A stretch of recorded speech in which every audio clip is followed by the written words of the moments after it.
But you're always writing new stuff. You always have new material. I don't write. You don't write? I don't. I just do it on stage. It Okay. doesn't work for me. You're- And I'm lazy. That's the You're always coming up with new ideas, though, on stage and incorporating them in. And Yeah, just what's sorta- the process? You say it on I stage? riff. Okay. I riff. So recently I've been talking about this. I was on YouTube, you know, because I don't read, right? So I'm on YouTube watching videos. And I saw this woman who taught a gorilla how to do sign language. And she's having all these conversations with her, and never once did she ask the gorilla how it felt about living in a zoo. Do you want to get the fuck out of here? None of that. So that's sort of where the bit ended up going. And then all this stuff about these feelings about animals that I have versus people I'm not a big fan of the zoo. I don't like the circus. You know, when you see the grizzly bear riding on the bicycle, all you're thinking is like, what did they have to do to that thing? I mean, it could run 35 miles an hour, and now you got on this little ass bike. Like, how bad did they slap this thing around? You know they did something horrible. You know it. So when you say you don't write, but you must like make notes to yourself if you think of something. Oh no, if I think of something, I just grab whatever I can write on, and I'll just write down. I'll just write gorilla, or I'll write bear/circus, and then I do that, and then I just go up.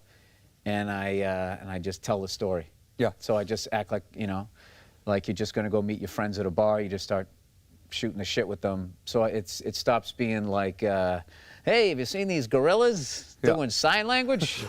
Well, what you know, what's up with that? Right. And then all of a sudden you feel like you're trapped in your act. So then basically, if you're more going up, you have the idea. And if you just have the idea, then you don't necessarily have this bit thing that people can look at you going like, this guy's in his act right now. He's probably thinking about doing his taxes, and he's just like reciting this thing. But then after you tell the story long enough, that does happen.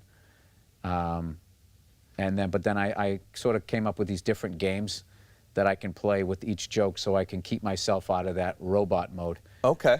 Like what how would you play a game with yourself? One of the things I learned one weekend when I first started out, and I was middling in, well, not first started out, probably 8 years in, and I middled for Dave Attell at the Tempe Improv, the old Tempe Improv, and I watched him, and he just had, you know, the greatest material I'd ever seen, but every night he was tagging the jokes, you know, as great as they were, he kept tagging the jokes, and he told me, you know, a joke's never done. I remember him telling me that, so I just sort of invented like, and inspired by him, I just started doing this thing where when I felt like I don't feel funny, I feel trapped in my act and blah, blah, blah, whatever joke I was doing, I would just improv in it.